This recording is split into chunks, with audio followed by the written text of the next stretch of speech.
Welcome to The Creative Push, an intimate and diverse podcast for creators.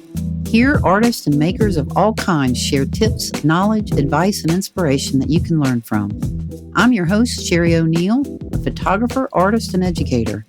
This podcast is part of my Learn and Create platform, helping artists further their education through creativity, art, and business. Today's guest is Hunter West. He's a songwriter, a singer, and a musician. He also plays in the band Westbound Revival. I recently met Hunter at the Bands at the Barn event that my friends David and Susan put on that helps benefit local artists here in Nashville. So Hunter, tell me about yourself and why you chose to be in music as a creative path. Well, it's one thing that I've always been passionate about. You know, people in my age was listening to rap music and I was listening to Ray Charles, you know, in the bedroom. And it was just always something that kind of stuck with me, you know. And I like the stories behind the songs, and I like the stories behind the people that write the songs. What would you say your genre of music is? Mine that I most enjoy playing, now I write in a bunch of different genres, but most enjoyable for me to play is probably like blues rock, southern rock, maybe a little hint of country in there somewhere. And do you write your own songs or do you co-write with other people or both? I wrote myself mostly before I moved to Nashville in late 2022. I've done some co-write since I've been here. Tell me about your childhood, your family life. Did you have anyone creative in your life? For the longest time, no. I grew up as kind of like one side was good and one side was bad with mine. On my mom's side of the family, we're real close. We lived next to my grandparents most of my childhood, and you know, we grew food out of the garden and lived country, you know. And on my dad's side, he was in and out of prison all the time, and I've witnessed him do some terrible things to my grandparents, and you know, kind of have that trauma there with it. And when my stepdad came along, he's the one that influenced me to start playing. He's the one that got me my first guitar. So really, it's because of him that I started playing. Where did you grow up? What town, city, state? It's a little town called Bald Knob, Arkansas. Okay. In the middle of nowhere, about an hour and a half from Memphis. Once your stepfather kind of got you introduced into music, how did that kind of blossom? What came out of that? It was so cathartic. When I started playing guitar, I was 14, almost 15. I initially loved all the music that he listened to, ZZ Top, Jimi Hendrix, and it just was real cathartic for me because I didn't have nothing after high school, you know, and I'd already started writing. And so I started gigging at 18. I'm 30 now, so I've been doing it about 13 years. Man, it's just opened up a whole new world to me. It gave me confidence as a shy kid, middle of nowhere. So kind of like therapy, really. It really is. Same reason people listen to it. Do you think that the trauma and all that you mentioned with your real dad, do you think that translates into some of your songs? I empathize with people, and then when writing, I can kind of put myself in a perspective. So some of my songs are not like first-person perspective experiences, but they're things that you can kind of think about. If you've been through trauma, you can kind of imagine how somebody could feel. When did you move to Nashville and why? Well, I moved to Nashville in September 2022. I had been doing so well in Arkansas. I had a bus. We had my band Westbound Revival, and we were a three-piece blues rock band. We had opened up for Skillet and the band called Red Sun Rising. They were pretty popular around 2015. And man, we were doing so well. Playing in Dallas, we played the Gas Monkey twice. We were doing good, and then COVID hit, and we didn't play a show for 2 years. All the relationships and things took so many years to build, and I just decided I didn't want to start again unless I was somewhere that I could have more opportunities in. Who are your influences? I would say guitar-wise, as cliche as it sounds, I'm a huge AC/DC fan, especially 1970s AC/DC. I like Bon Scott era, the Dirty Deeds Done Dirt Cheap and all that. Angus was so just thrashy and all that power in that little dude. And he kept that vibrato in his tone. Him and Jimi Hendrix, Elmore James, old blues guys that never really got their credit. The Allman Brothers covered a bunch of songs from Elmore James. Just old blues guys, you know, slide players. As a musical artist, do you feel like you've had to really kind of hone your own style or technique? Oh, absolutely, yes. And how would you describe that? Definitely more bluesy based. I think since I love all types of music and I write in different genres, that I'm pretty versatile with my tone. I would say more bluesy, probably my guitar playing. Now, vocal wise, I'm not real sure. I feel weird talking about myself, you know, vocally, and feel like I'm either bragging on myself or something. But my favorite frontman is Bon Scott from AC/DC. I love Robert Plant, and of course all the country guys, Garth Brooks, Brooks and Dunn. Jason Aldean was a huge influence for me. Rob Thomas, Matchbox 20. So you've been in Nashville for a year now? About 9 months, going on 9 months. How's that going for you? It has been awesome. It has been awesome. We were so nervous about moving here, and let me tell you, it was hell getting here. Me and my wife pulled a 35-foot trailer with a Jeep Cherokee.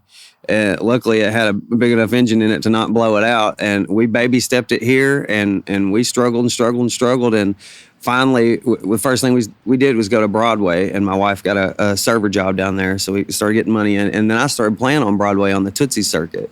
And so I'd done that for about 4 months, and I met Dylan and started playing lead for him, and he took me to Hawaii, and so I've been to Maui, and I've only been here 9 months, and all these things have already happened to me. It's pretty cool, you know.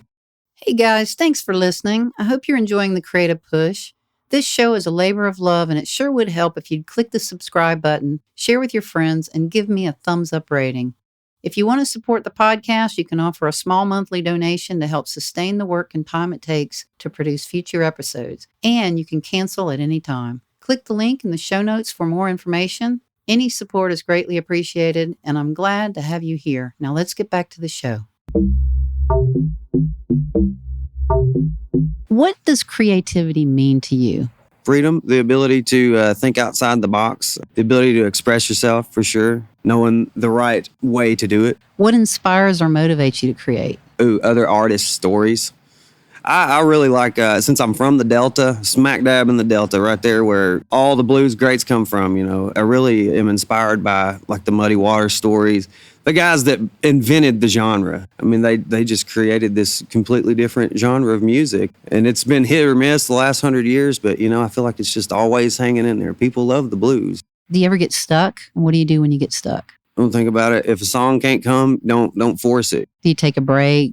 Is there anywhere you go or anything you do in particular? Or? No, I just try to, usually if I'm stuck, it's because my mind's not right anyway, and I probably need a break, and I probably need to kind of breathe and let go for a little bit, and, you know, just hang out with my wife and spend time with her, and just try to relax, you know, because I'm an emotional musician, you know, how, you know, manic depressive sometimes, so it gets to you sometimes, you know. What do you feel like is your biggest struggle? Not knowing how to go about it. The music industry is so weird, especially nowadays. I mean, you do have your platforms of social media, just not knowing really how to go. You just got to do it. People ask you how did you get into doing it? And it's just like, you just do it. You just start, and then it kind of starts to unfold, and you meet people.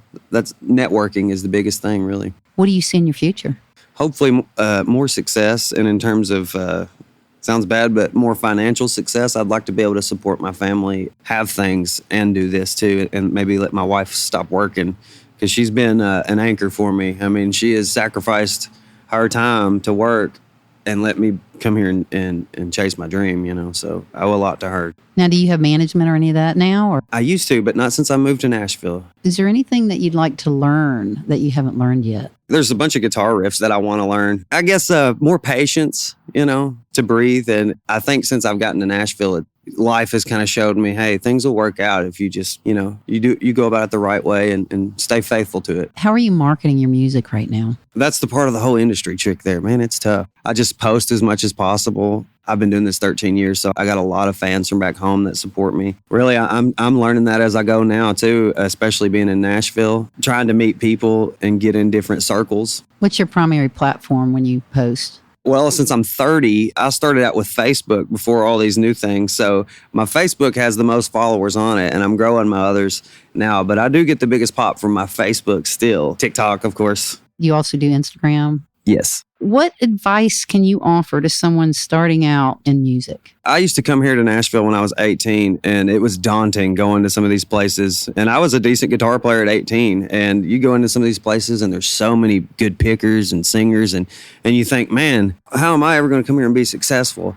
But you can't think that way. You just jump in, and if you're passionate about it, let that guide you. Don't take no for an answer, It's taken me this long to get here, and some people are better at it than I am, and it'll happen faster for them if they just stick to it.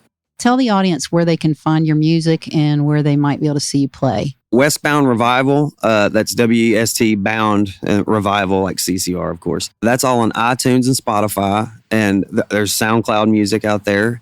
And then my personal page is Hunter West and SoundCloud, and I have a bunch of live videos on my Facebook and Instagram and all that. Hunter, I really appreciate you taking the time to talk to the audience today at the Creative Push. I'm really appreciative of being here, and thank you for letting me share some of my story with you guys. I had a blast doing it. Thank you. Thank you so much for listening. As always, my intention is to offer you inspiration that excites you to want to get out there and create something amazing.